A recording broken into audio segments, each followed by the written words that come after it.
तो इस मूवी के स्टार्ट होता है मैक्सिन की बचपन की एक वीडियो को दिखाते हुए, जिसमें वो चर्च के लिए डांस परफॉर्मेंस कर रही थी और अब प्रेजेंट भी वो बहुत बड़ी एक्ट्रेस बनना चाहती है। उसी के चलते आज वो डायरेक्टर को ऑडिशन देने के लिए आई है। मैक्सिन का ये ऑडिशन बहुत अच्छा जाता है क्योंकि डायरेक्टर को मैक्सिन की एक्टिंग, कॉन्फिडेंस और एटीट्यूड सब बहुत पसंद आया था। ऑडिशन देने के बाद मैक्सिन अपनी कार लेकर यहाँ से निकल जाती है और पहुँचते हैं अपने काम पर। यहाँ पर उसके कलीग उसे हॉलीवुड में होने वाली एक पार्टी के लिए इनवाइट करती है, जिसके लिए मैक्सिन इनकार कर देती है और सीन शूट करने के लिए चली जाती है। सीन शूट करके जैसे ही वो वापस आई तो उसे उसके मैनेजर की कॉल आई, जिसने उसे ये खुशखबरी दी कि जिस मूवी के लिए वो ऑडिशन देके आई थी, फाइनली वो मूवी उसे मिल चुकी है। ये बात वो फौरन जाकर अपने एक दोस्त को बताती है, जिसकी शॉप उसके अपार्टमेंट के ठीक नीचे है। उसका दोस्त भी ये खबर सुनकर उसके लिए बहुत ज्यादा एक्साइटेड था। अभी वो ज्यादा देर यहाँ रुक भी नहीं सकती थी क्योंकि अभी उसे कहीं और जाना था। वो एक ऐसी जगह चाहती है जहाँ उसे लाइव डांस करना था। वो एक खाली कमरे में डांस कर रही थी। उसके सामने एक मिरर लगा हुआ था, जिसके पीछे से दूसरा इंसान तो उसे देख पा रहा था, लेकिन मैक्सिन उसे नहीं देख पा रही थी। मैक्सिन को डांस करता देखते हुए ये लेदर के कपड़े पहना हुआ आदमी ऐसे गुस्से से पागल हो रहा था जैसे उसका बस न चल रहा हो वो इस मिरर को तोड़कर मैक्सिन को मार दे। खैर डांस करके मैक्सिन यहाँ से बाहर निकलती है तो उसे यहाँ अपनी एक और कलीग मिल जाती है, जो उसे उसी पार्टी के लिए इनवाइट कर रही थी, जिसके लिए पहले उसे उसकी कलीग ने इनवाइट किया था, हॉलीवुड हिल्स वाली पार्टी के लिए। खैर अब वो घर के लिए निकल जाती है। रात गहरी थी, लेकिन वो ऐसे कॉन्फिडेंस से चल रही थी जैसे उसे कोई डर ना हो। ऐसे ही चलते हुए एक अंधेरी गली में एक आदमी उसका रास्ता रोक लेता है। मैक्सिन डरती नहीं, उसके पीछे से पुलिस की कार भी गुजरी, लेकिन मैक्सिन ने चिल्लाकर मदद के लिए किसी को नहीं बुलाया। उसके पास एक गन थी, उसने एक गन निकाली और उस आदमी को गन पॉइंट पे ले गया। वो क्या मैक्सिन को डराने की इरादे से खड़ा था? बेचारा खुद डर गया। मैक्सिन ने गन पॉइंट पे उसके कपड़े उतारे और फिर अपनी हील्स से उसके जिस्म की कई हिस्सों को क्रश करते हुए आगे बढ़ गई। जाते हुए उसने उस आदमी से कहा, इससे पहले जब किसी ने मुझे ऐसे ही मारने की कोशिश की थी तो मैंने उसका सर कुचल दिया था। घर आने के बाद वो रात में अपने फ्रेंड के साथ मूवी देखती है और सो जाती है। आधी रात में उसके घर डोर बेल बजती है। वो देखने के लिए बाहर गई तो बाहर कोई भी नहीं था। किसी ने उसके डोर के बाहर एक इनवेलप रखा था, जो रखते ही वो आदमी लिफ्ट के जरिए यहाँ से भाग गया। इनवेलप को लेकर मैक्सिन घर आ गई। उसके अंदर से एक टेप भी थी, जिसे चलाने पर उसे अपनी ही मूवी इसके अंदर नजर आई। इसके अंदर बहुत से एडल्ट सीन्स थे। ऐसा लग रहा था जैसे कोई उसे ब्लैकमेल करने की कोशिश कर रहा है। खैर इसके बाद हम मैक्सिन की दोनों कलीग से मिलते हैं, जो हॉलीवुड हिल्स वाली पार्टी में गई थी, जिस पार्टी में उन्होंने मैक्सिन को भी इनवाइट किया था। इसी पार्टी से इन दोनों को किडनैप कर लिया गया और अब इनकी आंखों और मुंह पर पट्टी बांध के इनकी वीडियो बनाई जा रही थी। ये सब वही लेदर के कपड़े पहना हुआ आदमी कर रहा था। अगली सुबह मैक्सिन स्टूडियो जाती है। उसकी पहली मूवी जो उसे मिली थी वो हॉरर मूवी थी, जिसके लिए उसे बहुत से गेटअप चेंज करने थे और अब उसके फेस मास्क बनाने की तैयारी चल रही थी। इसी काम के लिए उसके फेस पे बहुत सारी वैक्स लगाई गई थी और अब उसे काफी देर तक आंखें और मुंह बंद करके रखना था। उसे जैसे ही आंखें बंद की, उसे ऐसे लगने लगा कि जैसे उसके पीछे सच में कोई भूत आ गया हो, जैसे वो भूत उसकी गर्दन पे हाथ रख के उसे मारने वाला हो। वो दम घुट कर मर ही जाती, लेकिन उससे पहले ही वो अपने मुंह से वैक्स साफ करके सांस ले लेती है। सीन कट होकर हमें एक पूल का सीन दिखाया जाता है, जहाँ पर 2 पुलिस डिटेक्टिव्स आए हैं, क्योंकि इस पूल के अंदर से 2 लाशें मिली हैं। ये लाशें किसी और की नहीं बल्कि मैक्सिन की कलीग्स की हैं, जिनको मारने के बाद उनकी बॉडी के ऊपर एक अजीब सा सिंबल भी बनाया गया था। या मैक्सिन भी अपने काम से फ्री होकर जैसे ही घर जाने के लिए कार में बैठती है तो उसे अपने कान में किसी का कार्ड मिलता है। उस पे एक नंबर लिखा हुआ था और लिखा हुआ था कि अच्छा होगा हम अगर बात कर लें। ना चाहते हुए भी मैक्सिन वो नंबर मिलाती है। दूसरी तरफ जो कोई भी बोल रहा था, उसने मैक्सिन को एक होटल में मिलने के लिए बुलाया। ये एक पर्सनल डिटेक्टिव था जो लोगों से पैसे लेकर उनके मकसद के लिए जासूसी करते थे। शाम में मैक्सिन इस आदमी से मिलने के लिए जाती है और यह आदमी उसे बताता है कि जो मुझसे तुम्हारे बारे में इंफॉर्मेशन निकलवा रहा था वो अब तुमसे मिलना चाहता है और अगर तुम ना मिली तो तुम्हारे साथ बहुत बुरा होगा। तुम्हारे पिछले किए हुए सभी गलत कामों को वो एक्सपोज कर देगा और ऐसे तुम्हारा फ्यूचर दांव पे लग जाएगा। वो यहाँ उसे एक न्यूज़पेपर की कटिंग देता है जिसमें टेक्सास में होने वाली एक मर्डर की रिपोर्ट थी और ये देखकर मैक्सिन इसलिए डर गई क्योंकि इस मर्डर के पीछे उसका हाथ था। फिर जब वो घर आई तो उसने देखा कि पुलिस डिटेक्टिव उसके भी घर पे हैं। असल में वो उसके पुलिस के हुए मर्डर्स की इन्वेस्टिगेशन कर रहे थे। उसने पुलिस डिटेक्टिव्स के किसी भी सवाल का जवाब इसलिए नहीं दिया क्योंकि उसे डर था कि कहीं पुलिस उसे उसके पिछले केस में न फंसाती। हालांकि इस केस से तो उसका कोई लेना देना नहीं था। जहाँ वो ब्लैकमेलर भी मैक्सिन को पूरी तरह फंसा चुका था। वो चाहती तो उसके बारे में पुलिस को कंप्लेन कर सकती थी, लेकिन उसके बारे में भी उसने पुलिस को कंप्लेन नहीं की क्योंकि अगर वो कंप्लेन कर देगी तो खुद ही फंस जाएगी। खैर, अब वो अपने घर से उस टेप को उठाती है जो ब्लैकमेलर उसके घर पर छोड़ गया था।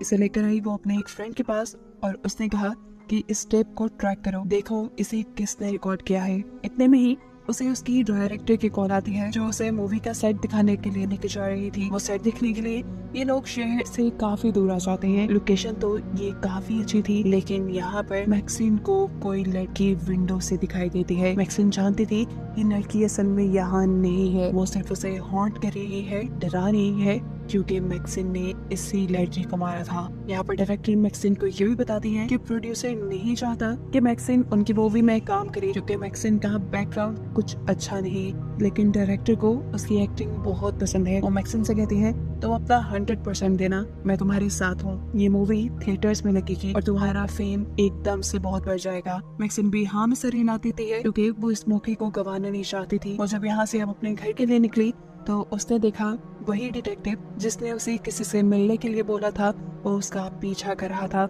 ये देखकर उसे गुस्सा आ गया। वो अपनी गाड़ी से उतरी और उसने उस डिटेक्टिव को मार मार के ये समझाने की कोशिश की, देखो मेरा पीछा छोड़ दो, नहीं तो तुम्हारे साथ भी बहुत बुरा होगा। इसके बाद वो अपनी गाड़ी में बैठी और चली गई अपने मैनेजर के पास, क्योंकि अब बात ऐसी नहीं रही थी कि वो किसी को भी ना बताती। वो अपने मैनेजर को सारी बातें बता देती है कि कैसे एक आदमी उसे ब्लैकमेल कर रहा है, उसके पीछे एक डिटेक्टिव को भी लगा चुका है और उस आदमी को मेरे सारे पास्ट के बारे में पता है और ऐसे उसने मुझे धमकी दी है कि वो मुझे एक्सपोज करके मेरा फ्यूचर तबाह कर देगा। यहाँ पर मैनेजर सारी बात सुनकर उससे ही कहते हैं तुम जाओ जाकर बस अपनी मूवी की तैयारी करो, बाकी सब मैं देख लूंगा।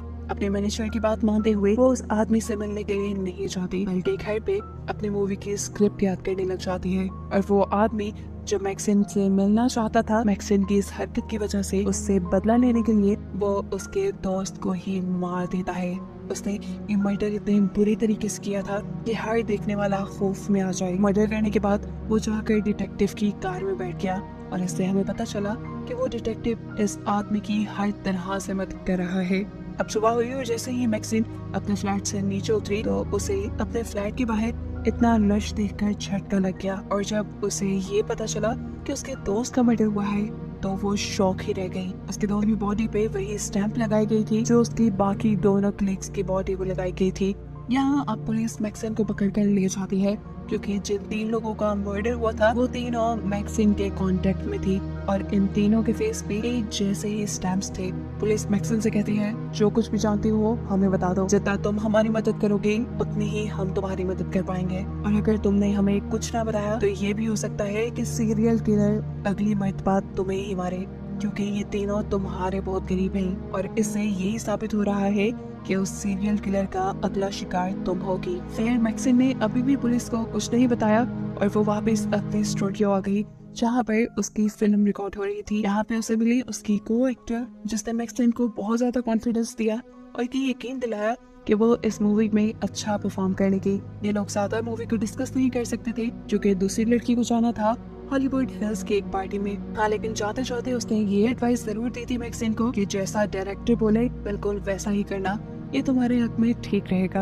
अब इससे पहले कि अपना काम खत्म करके मैक्सिन भी यहाँ से चली जाती, यहाँ आ गया वो डिटेक्टिव जो एक ब्लैकमेलर के साथ उसके पीछे पड़ा हुआ है। इस टाइम डिटेक्टिव के पास एक गन भी थी जिसे डिटेक्टिव ने निकाल लिया। मैक्सिन उसे देखकर डर गई, उसे अपनी मौत अब अपने सामने दिखाई दे रही थी। बचने के लिए वो वापस उसी घर में चली गई जहाँ मूवी की शूटिंग हो रही थी और ऐसा करते हुए वो सच में बच गई क्योंकि बाहर से उस डिटेक्टिव को सिक्योरिटी ने पकड़ लिया और अंदर जाने पे मैक्सिन को मिली उसकी डायरेक्टर। मैक्सिन को हामता देखकर वो जान गई थी कि मैक्सिन के साथ कुछ तो मसला है। वो मैक्सिन से कहती है बेशक ये वीकेंड ले लो लेकिन तुम्हारी लाइफ में जितनी भी प्रॉब्लम्स है उनको खत्म करके आना, क्योंकि मैं अपने काम में किसी भी प्रॉब्लम्स को बर्दाश्त नहीं करती। मैक्सिन ने उसकी बातों को अपने दिमाग में बिठा लिया था और अब ये बिठा लिया था कि वो इस सब चीजों को खत्म करके रहेगी। वो रात में एक पार्टी में जाती है जहाँ पर डिटेक्टिव पहले से ही मौजूद था। मैक्सिन ये जानती थी कि डिटेक्टिव यहाँ पर भी उसका पीछा करता रहेगा, इसीलिए वो उसे अपने पीछे लगाकर एक खाली गैराज में ले आई, जहाँ पर मैक्सिन का मैनेजर और एक और आदमी उसका पहले से ही इंतजार कर रहे थे। यहाँ पर आते ही उन्होंने डिटेक्टिव को बेहोश कर दिया और उसे एक कार में बिठाकर जंक यार्ड में ले गए और वहाँ जाकर उस कार को इस आदमी के साथ ही क्रश कर दिया, जिससे डिटेक्टिव के मरने के सारे सबूत खत्म हो गए और मैक्सिन की लाइफ से एक छोटी सी प्रॉब्लम भी खत्म हो गई। इस सब के बाद मैक्सिन काफी सेटिस्फाइड थी। वो अपने घर आई और शॉवर लेने लग गई। रात का उसका कोई प्लान नहीं था, लेकिन तभी उसे अपनी को एक्ट्रेस की याद आई, जिसने उसे बताया था कि वो हॉलीवुड हिल्स वाली पार्टी में जा रही है। उसी पार्टी में जहाँ जाने पर उसकी पिछले 2 कलीग्स की मौत हुई थी और अब हो सकता था कि इसकी को एक्टर को भी वहाँ पे मार दिया जाए। मैक्सिन को ख्याल आता है कि हो सकता है कि वो उस लड़की की जान बचा सके। यही सोचते हुए वो हॉलीवुड हिल्स के लिए निकल जाती है और यहाँ हम देखते हैं कि पुलिस डिटेक्टिव्स भी उसका पीछा कर रहे थे। जब वो पार्टी साइट पर पहुंची तो उसने देखा कि यहाँ कोई पार्टी नहीं चल रही थी। इससे पहले कि वो यहाँ से वापस चली जाती, उसे कुछ जानी पहचानी सी आवाज आती है। अंदर जाकर वो देखती है कि उसके बचपन की एक वीडियो चल रही थी, वही वीडियो जिसे मूवी के स्टार्ट में हमने देखा था। मैक्सिन अब इस कमरे के अंदर चली जाती है। ये वही घर है जहाँ पहले भी उसके कलीग्स को मारा गया है। हो सकता था कि ये भी उसके लिए कोई ट्रैप हो। इस टेप को वही ब्लैकमेलर देख रहा था, जिसका चेहरा अभी तक पूरी मूवी में हम देख नहीं पाए, जिसने ब्लैक लेदर के कपड़े पहने होते हैं और अब पहली मर्तबा उसका चेहरा दिखाया जाता है। ये कोई और नहीं बल्कि थे मैक्सिन के डैड। अपने डैड को देखकर मैक्सिन स्टिल रह जाती है। ये आदमी काफी सालों से मैक्सिन को ढूंढ रहा था और काफी मेहनतों के बाद अब मैक्सिन खुद चलकर उसके पास आई थी।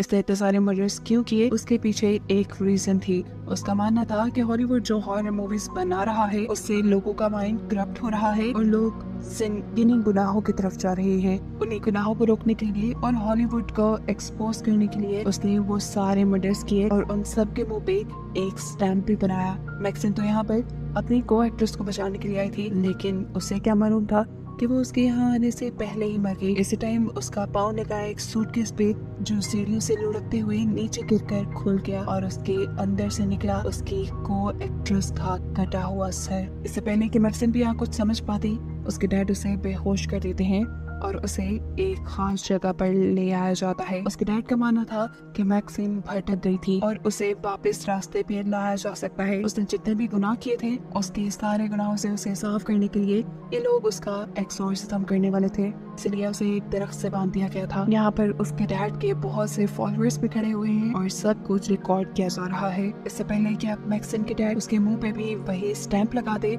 जो उसने बाकी लोगों के मुंह पे लगाई थी, यहाँ पर डिटेक्टिव्स आ जाते हैं जो उसका पीछा कर रहे थे। मैक्सिन के डैड की तरफ शूट करते हुए वो उसके इरादों को नाकाम बना चुके थे और अब यहाँ पे एक हलचल सी मच गई थी। यहाँ डिटेक्टिव की चलाई हुई गोलियों से बहुत से लोग मारे गए, लेकिन मैक्सिन के डैड बचकर भाग निकले। डिटेक्टिव्स भी उसके पीछे भागे और उसे हॉलीवुड हिल्स के साइन के करीब पकड़ लिया गया। यहाँ तक पहुँचते हुए दोनों पुलिस डिटेक्टिव्स बहुत ज्यादा जख्मी हो चुके थे और मैक्सिन के डैड भी जो जख्मी हो चुके थे वो भी थक कर यहाँ गिर गए थे। मैक्सिन भी अपने डैड को मारने के लिए यहाँ आई थी। इससे पहले कि मैक्सिन अपने डैड को मार पाती, ऊपर एक पुलिस का हेलीकॉप्टर आ जाता है। इसे देखते ही मैक्सिन के माइंड में बहुत से ख्याल जाग उठते हैं, जैसे कि अगर वो अपने डैड को यहाँ इसी वक्त मार दे तो वो सबके लिए एक हीरो बन जाएगी, क्योंकि उसके डैड एक सीरियल किलर थे। उसका ये करना उसकी शोहरत को और बढ़ा देगा, क्योंकि उसने लोगों को बचाने के लिए अपने डैड को मार दिया। सब लोग उसे हीरो मानने लगेंगे और ऐसे किसी भी मूवी बनने से पहले ही वो हिट हो जाएगी और फिर बड़े बड़े चैनल्स पे उसके इंटरव्यू होंगे। इस सब करने के लिए उसे करना क्या था, बस अपने डैड को मारना था और बिना वक्त ज़ाया किए उसने ये कर दिया और फिर अपने डैड का सर क्रश करते हुए उसे मार डाला। सीन कट होकर अब हमें कुछ टाइम बाद का सीन दिखाया जाता है, जहाँ मैक्सिन की मूवी की शूटिंग खत्म हो चुकी है। मैक्सिन अपनी मूवी के प्रीमियर पे आई है और अपनी सोच के बिल्कुल मुताबिक वो अपनी मूवी के रिलीज होने से पहले ही मशहूर हो चुकी थी। अभी भी उसका इंटरव्यू हो रहा था और उसे हजारों लोग एक साथ सुनने वाले थे। उसकी इस बढ़ती हुई शोहरत को दिखाने के साथ ही ये कहानी यहाँ खत्म हो जाती है।